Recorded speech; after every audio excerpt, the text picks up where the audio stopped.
live in your health tonight, new worries about the number of Americans suddenly developing a dangerous food allergy. Health officials say that people visiting the Cape and the islands this summer may have the highest risk. So joining us virtually from Nantucket right now is Dr. Todd Ellerin, Chief of Infectious Diseases at South Shore Health. Great to see you, Doc, as always. So Nantucket is one of the areas we're talking about on high alert for that condition, and this is new to at least me. It's called alpha-gal syndrome. Did I pronounce it right? Right on. And what are health officials concerned about? Right. So this is it's interesting because it's an infection, right? It's a Lone Star tick, right, that bites you. Usually we think of things like Lyme disease and other things, but this is a tick that injects a carbohydrate called alpha-gal. And then what happens is it can set you up for actually meat allergies, red meat. So beef, lamb, pork, and patients can get hives, or they can get GI symptoms, or they can occasionally get anaphylaxis. Rarely it can be fatal. But what's unusual is that it can happen 3 to 6 hours after you eat the food. See, typically when you think of a peanut allergy, it's usually within minutes after. So it can be a difficult diagnosis to recognize.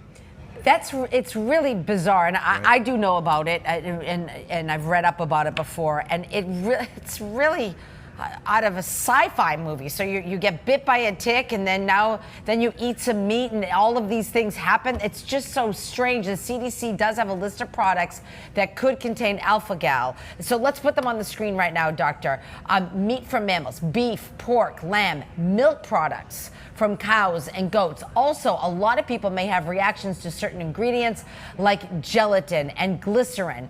And it sounds like it's difficult to avoid. What is the cure here? Do you have to go on an antibiotic? What's the regimen here? No, remember, this is an allergy, and we don't have a cure other than avoiding those products. So the most important thing is avoiding beef and pork and lamb. You said milk products. The good news is that most patients who have this are not necessarily allergic to milk, although occasionally can happen. You mentioned some products that this was actually discovered with a cancer chemotherapy that had a cross-reactant, part of it that came from beef. So I think the key is avoidance. The good news is if you avoid it long enough, patients can lose their antibodies over time. So if you and it can essentially go away, but you also have to make sure that you don't get bitten again by that Lone Star tick. And by the way, it's only the adult female that has that white star in the middle. The male and some of the other forms don't. Yeah. So health officials say, Dr. T, that these cases are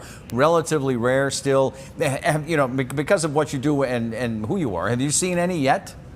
I have. I've seen a couple of cases of this, and it can be subtle. I've seen ones where patients have woken up in the middle of the night and they've had either a rash on them or they've had actually GI intolerance. I haven't seen the anaphylaxis, but it can be tricky because, again, we're just not, in fact, let me just tell you that allergists, for the first time, are now asking patients whether there's been a delay from the time that they've eaten certain foods to basically to when they've had the reaction, because we're used to these reactions happening within minutes after, and that's what's unusual. Is it only the Cape and the islands? Absolutely not. I'm glad you said that. There's certainly clusters on the islands and in the Cape. We're seeing it throughout Massachusetts. We're seeing it in New Hampshire. The point is that this Lone Star tick that used to be in the southern part of the country is now really moving north. So because its territory is changing, it's on the move, probably because of things with the weather and climate. There's now more susceptible people than ever in the United States. Dr. Ellerin, we appreciate it. Great to see you, Dr. T. Take care. Have a good weekend. Proof positive. There's no such thing as a bad time in Nantucket. It looks spectacular there right now. Thanks, Dr. T. Great to see you.